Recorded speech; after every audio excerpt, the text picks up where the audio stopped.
DPL এ নাম লেখাননি tiger pacer Mustafizur Rahman. গুঞ্জন উঠেছে এবার আইপিএল এ দল পেতে যাচ্ছেন কাটার মাস্টার। এর আগে নিলামে অবিকৃত থাকলেও নতুন করে আগ্রহ প্রকাশ করেছে আইপিএল এর এক ফ্র্যাঞ্চাইজি। দলটির এক ক্রিকেটারের ইনজুরিতে তৈরি হয়েছে খেলতে না পারার সম্ভাবনা, ফলে কপাল খুলতে পারে মুস্তাফিজের। টাইগার পেসারের আইপিএল খেলার গুঞ্জন কতটা সত্য, এ নিয়ে বিস্তারিত জানবো রিপোর্টে।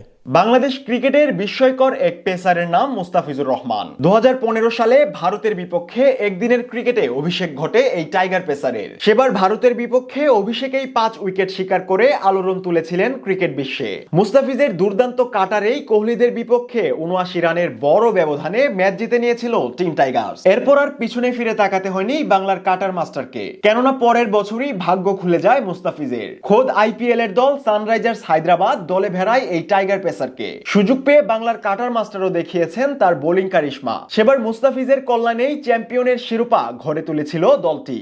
আর টাইগার পেসারের ঝুলিতে এসেছিল 17টি গুরুত্বপূর্ণ উইকেট। এরপরের গল্পটা কম বেশি সবারই জানা। সানরাইজার্স হায়দ্রাবাদ থেকে শুরু, এরপর মুম্বাই হয়ে গেছেন রাজস্থান, সেখান থেকে দিল্লির দরবার ঘুরে সবশেষ চেন্নাইয়ে ভিড়েছিলেন এই পেসার। 2016 থেকে 2018 পর্যন্ত প্রতিটি আসরেই ছিল মুস্তাফিজের উপস্থিতি। পরের 2 বছর বিরতি দিয়ে 2021 থেকে 2024 পর্যন্ত সবকটি আসরেই খেলেছেন কাটার মাস্টার। এখন পর্যন্ত 7 আসরে 5 দলের হয়ে খেলে রীতিমতো আইপিএল এর অবিচ্ছেদ্য অংশ বনে যান টাইগার পেসার। এদিকে গেল বছর মেগা নিলামের আগে মুস্তাফিজকে ছেড়ে দেয় চেন্নাই সুপার কিংস, তবে নাম ছিল নিলামের খাতায়। কিন্তু শেষমেশ 2 কোটি ভিত্তি মূল্যতে অবিকৃতই থেকে গেছেন কাটার মাস্টার। অনেকেই হয়তো ভেবেই নিয়েছিল এবার আর আইপিএল খেলা হবে না মুস্তাফিজের। তবে সব জল্পনা কল্পনা উড়িয়ে গুঞ্জন উঠেছে আইপিএল এ দল পেতে যাচ্ছে টাইগার পেসার। এমনকি বলা হচ্ছে বাংলাদেশের এই পেসারকে দলে ভেড়ানোর আগ্রহ প্রকাশ করেছে কলকাতা নাইট রাইডার্স। ফলে প্রশ্ন উঠেছে, তবে কি সত্যি এবার আইপিএল মাতাতে যাচ্ছেন টাইগার পেসার, নাকি পুরোটাই নিছক গুঞ্জন?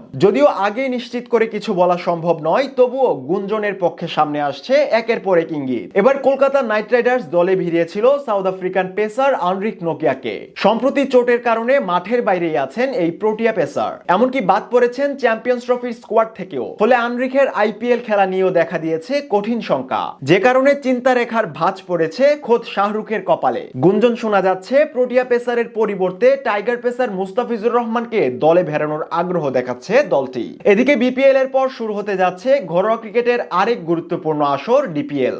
ইতিমধ্যে শুরু হয়ে গেছে এবারের আসরের দল বদলের আয়োজনও, যেখানে জাতীয় দল কিংবা জাতীয় দলের বাইরে থাকা ক্রিকেটারদের উপচে পড়া আগ্রহ সমানভাবেই লক্ষণীয়। তবে আশ্চর্যের বিষয় হলেও সত্য যে এবারের ডিপিএল এ এখন পর্যন্ত নামই লেখাননি কাটার মাস্টার। তাহলে কি আইপিএল খেলবেন বলেই ডিপিএল নিয়ে এখনো নীরব ভূমিকা পালন করছেন মুস্তাফিজ? এমনটা হলে অবশ্য শেষমেশ অবাক হওয়ার কিছুই নেই, কেননা বাংলার কাটার মাস্টারের সামর্থ্য খুব ভালো করেই জানেন সীমান্তের ওপারের বাসিন্দারা।